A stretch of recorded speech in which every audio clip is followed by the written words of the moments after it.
நித்யா, உன்னை இப்படி பார்க்கும்போது எவ்வளவு சந்தோஷமா இருக்கு தெரியுமா? ஆமாங்க, உங்களையும் பார்க்கும்போது அவ்வளோ சந்தோஷமா இருக்கு. தடவை நான் உங்களை எங்கே பார்த்தேன் தெரியுமா? நீங்கள் வந்துக்கிட்டு இருந்தீங்க. நான் தண்ணி குடத்தை இடுப்பில் வச்சுட்டு அப்போ தான் ஆற்றுலேருந்து கோரிட்டு வந்துட்டு இருந்தேன். பார்த்தேன்னா அத்தை வர்றதை கவனித்தேன். ஆனால் உங்களை நான் கவனிக்காமல் மேலே வந்து மோதிட்டேன். அப்போவே உங்களை பார்த்த உடனே எனக்கு ரொம்ப பிடிச்சி போச்சு தெரியுமா? அப்ப நான் உன்னை சரியா கூட கவனிக்கல. என் மண்டை முழுக்க மாலதி தான் இருந்தா. நான் அவளை நினைச்சுக்கிட்டே இருந்தேன். எங்க அம்மா ஏதோ அவசர வேலையா தான் கூட்டிட்டு வந்திருக்குன்னு நினைச்சேன். ஆனா எல்லாமே நல்லதுக்குன்னு இப்ப நினைக்கிறேன். எனக்கு உன்னை பார்த்தப்ப பிடிக்கல. இப்ப உன்னை எனக்கு ரொம்ப பிடிக்கி. உன்னை விட்டுட்டு ஒரு நாள் கூட இருக்க முடியல. நான் என்ன செய்யறதுன்னு பைத்தியம் பிடிச்ச மாதிரி தெரிஞ்சிட்டு இருந்தேன். எப்படியோ நீ என்னை ஏத்துக்கிட்ட. சாரிங்க, என்ன செய்ய, கோபம் வந்தா என்ன பண்றதுன்னே தெரிய மாட்டுக்கு. சரி விடுங்க, பழசெல்லாம் பேசி மனசை கஷ்டப்படுத்தாதீங்க. இனி நான் உங்களை எப்பவுமே பிரியவே மாட்டேன். நாம எப்பவும் சேர்ந்து தான் இருக்கணும். அதுக்காக தானே உன் ஊருக்கு கூட்டு வந்தேன். இதை பார்த்த பிறகு நீ ரொம்ப ஹாப்பியாவன்னு சொல்லிட்டு எப்படி இருக்கு? என்னது? ஐயோ அம்மா, நான் ஊரை தான் கேட்டேன். கேப்பீங்க கேப்பீங்க. சரி, நீங்க திரும்பவும் வேலைக்கு போகணும் தானே? போகணும். ஆனா ஆனா ஆனா ஆவனானு இழுத்துட்டு இருக்கீங்க. பின்ன வேலைக்கு போய் தானே ஆகணும். உன்னை எப்படி விட்டுட்டு போறதுன்னு தான் தெரியல. மாமனுக்கு அதுதான் ஒரே இழுப்பா இருக்கு. இழுக்கும் இழுக்கும். ஏங்க, ஒரு பாட்டு பாடுங்களேன். போனித்தியா, நானாவது பாடுறதாவது? நீதான் நல்லா பாடுவ, நீ பாடு. போங்க, எனக்கு வெக்க வெக்கமா வருது. நான் எப்பவும் பாத்ரூமில் மட்டும்தான் பாடியிருக்கேன். நான் என்னைக்கு இப்படி பாடியிருக்கேன்? எனக்கெல்லாம் பாட தெரியாது. நீங்கள் பாடுங்க. ஆசையில பாத்தி கட்டி நாத்து ஒண்ணு நட்டு வைக்கவா பூவாயி. ஆசையில பாத்தி கட்டி நாத்து ஒண்ணு நட்டு வைக்கவா பூவாயி. இதுதான் சிச்சுவேஷனுக்கு ஏற்ற சாங்கா? நல்லாவே பாடுறீங்க. அப்புறம் ஆதரவ தேடி ஒரு பாட்டு ஒண்ணு கட்டி வச்சேன் வா ஏன் தாயி. நானா பாடலியே, நீதான் பாட வச்ச. நானா பாடலியே, நீதான் பாட வச்ச. சவுண்டு உள்ளேயே போயிட்டு இருந்துச்சு, இப்பதான் வெளியே வந்திருக்கு. சூப்பரா பாடுறீங்க. இன்னும் கொஞ்சம். போடி, நானே சும்மா அரைக்குறைய பாடுவேன், நீ வேற. இன்னும் ஒரே ஒரு தடவை இன்னும் 2 லைன் மட்டும் பாடுங்களேன் ப்ளீஸ்ங்க.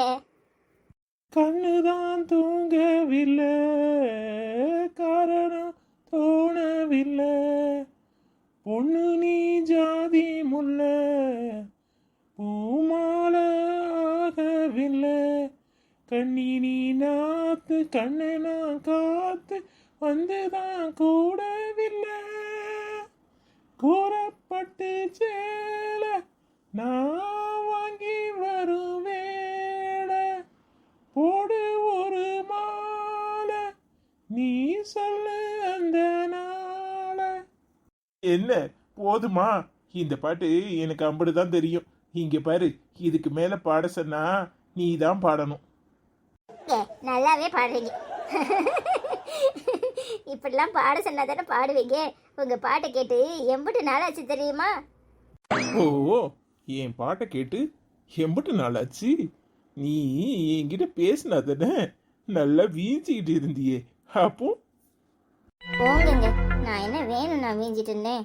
எனக்கு நம்ம குடும்பம் தான் உலகம். நீங்கள், நான், குழந்தைங்க, அத்தை, மாமா, ஆச்சி, எங்கள் அம்மா எல்லாரும் சந்தோஷமாக இருக்கணும்.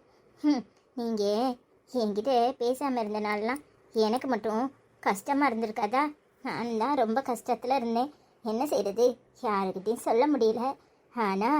ஆனால் என்ன, உங்களை பார்க்காம இருந்தேனே தவிர உங்கள் நினப்பு இல்லாமலாம் இல்லை தெரியுமா? ஓ, அப்ப என்ன நினைச்சுக்கிட்டு தான் இருந்திருக்க. நீ என்ன நினைப்பன்னு எனக்கும் தெரியும்ல. அதப்படி அது அப்படிதான். அப்பப்ப தும்மல் அச்சுன்னு விழும்ல, அதை வச்சுதான் சொல்றேன். சொல்லுவீங்க. என்னடா நடக்குதுங்க தெரியல. அப்பாவும் அம்மாவும் சண்டை போட்டுட்டு அப்புறம் சேக்கா விட்டுக்கிட்டாங்க தெரியுமா? ஏய், என்ன என்னப்பா நீ இப்படி அவசரப்பட்டு சீக்கிரமே அம்மாட்ட பேசிடுற? அதான் அம்மா உன்னைய கோவப்பட்டாலும் எம்புட்டு அடிச்சாலும் இவன் தாங்குவான்டா அப்படின்னு நினைக்குது. ஏய், அவ ஏன் பொண்டாட்டி. நீங்க 2 பேரும் சேர்ந்து மறுபடியும் சண்டையை மூட்டி விட வேண்டாம். அது நல்லாவே தெரியுது. ஆச்சி கூட்டிட்டு வர சொன்னாங்க. நானும் நீங்க வருவீங்கன்னு பார்த்துட்டு எம்புட்டு நேரம் உட்கார்ந்து இருக்குது. 2 பேரும் வரவே மாட்டேங்க. என்ன ஓவரா தான் பேசுற? சரி வாங்க கிளம்புவோம். அம்மா தாயா, இப்போமாவது வர்றதுக்கு சம்மதிச்சிய, அது வரைக்கும் உனக்கு ரொம்ப தேங்க்ஸ். வாங்க. வாண்டு என் பொண்டாட்டிய நக்கலா அடிக்கிற. நாங்க ஒண்ணும் நக்கலன்னு அடிக்கல, விக்கலும் அடிக்கல. உங்களுக்கு பசிக்கும்ல, நீங்களும் வருவீங்கன்னு எம்புட்டு நேரம் தான் காத்திருக்குது. உங்களுக்கு நாளம் போடதே தெரியாது.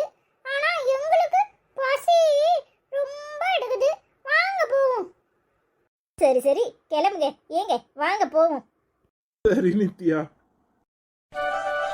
சித்தி பெட்டு கவரா மாத்திர மாலதி வெளியே போயிருந்தா. இப்பதான் நேரம் கிடைச்சது. என் அத்தா வராதவெல்லாம் வந்திருக்க. ஏடி அக்கா இப்படி இருக்கா? நல்லா இருக்கலா? அதெல்லாம் நல்லாதான் இருக்கா சித்தி. அவளுக்கு என்ன? சரி, அந்த அசோக் பேர்ல மடக்கிறதுக்கு அடுத்தால ஏதாவது வழி யோசிச்சியா என்ன? என்னது அசோக் பையலா? ஏய், உனக்கு என்ன புத்தி கித்தி கெட்டு போச்சா என்ன? அந்த தம்பியை என்னத்துக்கு மடக்க போற? ஏய், என்னட்டி வளர்ற? என்ன சித்தி பேசுற? நீ சொல்லி தானே நான் இங்க வந்தேன். மாலதிய அவன் பாடா படுத்துறான். அவன் மாலதி வாழ்க்கையை கெடுத்துட்டான். மாலதிய நிம்மதியா இருக்க விடல. அதனால அவனை வீட்டை விட்டு துரத்தணும். அவனை நிரந்தரமா ஓம் பக்கம் இழுத்துரு அப்படி இப்படின்னு சொன்னதெல்லாம் மறந்து போய் பேசுற மாதிரி பேசுற. அடுத்தால என்ன செய்யணும்னு உன்கிட்ட கேட்கறதுக்காக வந்தா நீ என்னன்னா இப்படி பேசுற? பாரு ஒரு எண்ணத்தோடியா இங்க வந்த? அப்போ அக்கா ஏன் பேரை சொல்லி உன்கிட்ட அவன் வாழ்க்கையை கெடுக்க சொன்னாளா? அடா மூதேவியலா, இது எனக்கு தெரியாம போச்சே. ஏய், அன்னைக்கு கூட அக்கா ஏதோ ஒரு திட்டம் வச்சிருக்கேன்னாலே இததான் சொன்னாளா? அட பாவி, ஏட்டி நல்லா இருப்ப. நான் எதுவுமே சொல்லல. தயவு செஞ்சு இந்த மாதிரி ஒரு எண்ணத்தோட இங்க வராத. இங்க பாரு, மாலதி இப்பதான் அவ புருஷனோடு சந்தோஷமா நல்லா இருக்கா. இது எல்லாத்துக்கும் காரணம் அந்த அக்காவும் அசோக்கும் தான். ஏய், அவனை நினைச்சுக்கிட்டு கிறுக்கா இருந்தது என்னமோ உண்மைதான். இப்ப அவ திருந்திட்டா. இங்க பாரு, இன்னொரு தடவை அவன் குடும்பத்தை கெடுக்கணும்னு நினைக்காத. அந்த பையன் நல்லா இருக்கணும். அவன் பொண்டாட்டி பிள்ளைகளோட சந்தோஷமா இருக்கணும். நானே இடையில பொண்டாட்டியை பிரிஞ்சிருந்தானேன்னு வருத்தப்பட்டுக்கிட்டு இருந்தேன். இப்பதான் அவன் குடும்பத்தோட சேர்ந்து இருக்கான். அவன் வாழ்க்கைய நாசமாக்கிறாத. தயவு செஞ்சு ஊருக்கு போ. என் மவ நல்லாதான் இருக்கா. அக்கா கிட்ட வந்து நான் பேசுறேன். ஏன் பேரை சொல்லி உன்கிட்ட இப்படி எல்லாம் பேசியிருக்காளா? அட பாதவத்தி, உண்மையே சொல்லுடி. அவதான் பேசினாளா இல்ல நீயா கற்பனை பண்ணிக்கிட்டு இங்க வந்து நிக்கிறியா? என்ன சித்தி இப்படி பேசுற? உனக்கு என்ன பைத்தியமா? என்ன ஆச்சு திடீர்னு? ஒருவேளை உன் மவ கேட்டுருவாளான்னு மாத்தி பேசுறியா? நீ சொல்லித்தானே நான் இந்த காரியத்துல ஈடுபடுறதுக்கே வந்தேன்.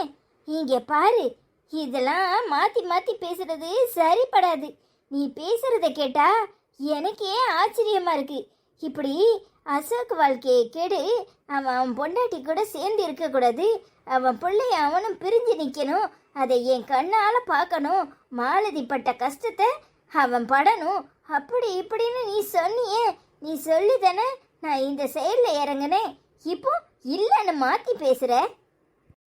இருப்பாள துப்பு கட்ட கழுத. இன்னொரு தடவை இந்த மாதிரி கெட்ட எண்ணத்தோட இந்த பக்கம் வந்த அரைஞ்சு பல்லுகளெல்லாம் கழுத்தி போடுவேன். மாலதி மட்டும் இதை கேட்டிருந்தா உன்னை உசுரோட விட மாட்டா. மாலதி வாழ்க்கையை இன்னும் கெடுக்கிறதுக்கா இங்க வந்து நிக்கிற? இங்க பாரு, மரியாதையா ஓடி போயிரு. இந்த வீட்டு பக்கமே வந்துடாத. சி, நீ எல்லாம் ஒரு பொண்ணா? நினைச்சாலே எனக்கு அருவருப்பா இருக்கு. என்னடி பாக்குற? சி, உன் மூஞ்சில முடிச்சாலே பாவம். இனிமே இந்த வீட்டு பக்கம் வராத. எண்ணி 5 நிமிஷத்துக்குள்ளேயும் எடுத்து காலி பண்ண, இல்ல நடக்கிறதே வேற. சி, எங்க அம்மா மேலையா பழி போடுற? நீ என் மூஞ்சிலே முடிக்காத. என்னடி நினைச்சுக்கிட்டு இருக்க? மரியாதையா ஓடி போயிரு. மாலதி, நான் சொல்றதெல்லாம் உண்மை, புரிஞ்சுக்க மாலதி. உங்க அம்மா ஏன் இப்படி நடிக்குதுன்னு எனக்கு தெரியல. உடைச்சு போடுவேன் தொலைச்சி. மரியாதையா வெளியே போ. உன்கிட்ட அப்புறமா பேசிக்கிறேன். இங்க பாரு, இப்ப நான் போறேன். ஆனா உங்க அம்மா என்ன மாட்டி விட்டுட்டு தப்பிக்க பாக்குதுல்ல, கண்டிப்பா அது ஒரு நாள் மாட்டும். அன்னைக்கு நீ அசிங்கப்படுவ. சரிதான், போடி. என்ன மாலதி, என்னாச்சு? ஏங்க இப்படி இருக்கா?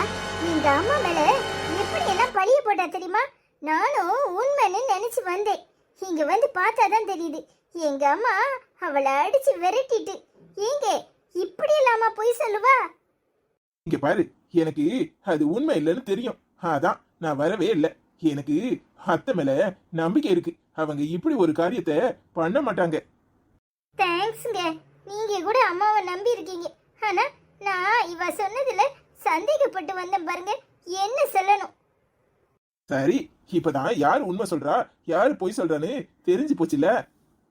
தேங்க்ஸ்ங்க. எனக்கு ஒரு மாதிரி இருக்கு. நான் போய் குளிச்சிட்டு வரேன். சரி மாலதி. மாப்பிள, இப்ப எதுக்கு அழுறீங்க? இனி இப்படி ஒரு தப்ப பண்ணாதீங்க. என்ன மன்னிச்சிருங்க மாப்பிள. நான் அசோக் மேலேயும் உங்க அம்மா மேலேயும் உள்ள கோபத்துல இப்படி ஒரு காரியத்தை பண்ண சொல்லிட்டேன். என்ன மன்னிச்சிருங்க. இப்பதான் எனக்கு உண்மை புரியுது. நான் இனி யாருக்கும் இப்படி ஒரு காரியத்தை பண்ண மாட்டேன். என்ன மன்னிச்சிருங்க மாப்பிள. நீங்க மட்டும் சரியான நேரத்துல சொல்லலைன்னா நான் என் மவ முன்னாடி அவமானப்பட்டு கூனி குறுகியே நின்றுப்பேன். அவ காலத்துக்கும் என்ன மன்னிக்க மாட்டா. என் மூஞ்சிலேயே முழிக்காம போயிருப்பா. பரவாயில்ல, முதல்ல கண்ணை தொடங்க. இப்படி அழாதீங்க. எப்போ உங்க தப்ப உணர்ந்துட்டீங்களோ அப்பவே நீங்க மாறிட்டீங்கன்னு தான் அர்த்தம். அத்தை, தப்பு பண்ணாதவங்க யாரும் கிடையாது. ஆனா மாலதியை பத்தி எனக்கு நல்லாவே தெரியும். அவ கண்டிப்பா உங்களை மன்னிக்க மாட்டான்னு தான் நான் இப்படி ஒரு காரியத்தை பண்ணேன். அதுவும் இல்லாம மாலதி ரொம்ப கஷ்டப்பட்டுட்டா. இனி அவ வாழ்க்கையில எந்த கஷ்டமும் வரக்கூடாது. அவ உங்களை நினைச்சு வருத்தப்படக்கூடாது. அவ சந்தோஷமா இருக்கணும். அவளுக்காக தான் இதை பண்ணினேன். தயவு செஞ்சு எப்பவும் அவகிட்ட நீங்க பண்ண தப்ப சொல்லிடாதீங்க. அப்புறம் நான் தான் அவக்கு முன்னாடி குனிஞ்சு நிக்க வேண்டியதா இருக்கும். சரிங்க மாப்பிள. ஐயோ அத்தை, இயல்பா இருங்க. எப்பவுமே நாம நல்லது செஞ்சாதான் நமக்கு நல்லது கிடைக்கும். இதுதான் என்னோட பாலிசி. நீங்க எப்பவுமே நல்லவங்களா இருக்கவே ட்ரை பண்ணுங்க. இந்த மாதிரி இவங்க கூட எல்லாம் சேர்ந்துட்டு வேண்டாத இதெல்லாம் பண்ணாதீங்க. மாலதி உண்மையிலே சந்தோஷமா இருப்பா. நீங்க அவளை பத்தி எந்த கவலையும் பட வேண்டாம். அவ பட்ட கஷ்டத்தெல்லாம் மறக்கணும். இனிமே அவளை நாம கஷ்டப்படுத்தக்கூடாது. தேங்க்ஸ் மாப்பிள. பரவாயில்ல, நீங்க போய் உங்க வேலையை பாருங்க. இயல்பா இருங்க. சரிங்க மாப்பிள. ஏங்க யாரு? எங்க அம்மா சத்தம் மாதிரி கேட்டுச்சு. ஆமா மாலதி, என்ன சாப்பாடு வேணும்னு கேட்டுட்டு போறாங்க. என்னமோ மன்னிப்பு பண்ணிட்டு இருந்தாங்க. என்னவா? ஐயோ, அது ஒண்ணு இல்ல. கோயிலுக்கு விரதம் இருந்து மண்சோறு சாப்பிட போறேன்னு சொல்லிட்டு இருந்தாங்க. அதான் மண்சோறு வேண்டாம், ஒண்ணு வேண்டாம், எதுக்காக இப்படி உங்களை கஷ்டப்படுத்திக்கிறீங்கன்னு சொன்னேன். இந்த அம்மாக்கு வேற வேலையே இல்ல. குழந்தை பிறக்கிறப்ப பிறக்கும். சும்மா பூனுக்கிட்டு மண்சோறு சாப்பிட போறேன், அதை சாப்பிட போறேன், இதை சாப்பிட போறேன்னு. சரி, உங்க அம்மாக்கு பணம் அனுப்பணும்னு சொன்னீங்களே, அனுப்பிட்டீங்களா? வா, 2 பேரும் சேர்ந்து போயிட்டு வருவோம். ஆமா, நீங்க அக்கௌண்ட்ல பிசில உட்காந்துக்கிட்டு தட்டினா அங்க போய் பேங்க்ல சேர போகுது. அதை விட்டுட்டு பேங்க்ல போய் தான் அனுப்புவீங்களாக்கும்? அடியே, நேரம் போகணும்ல, பாத்ரூம்ல உட்காந்தே அம்பிட்டு கதைங்க கேப்பியா? வா. சரிங்க.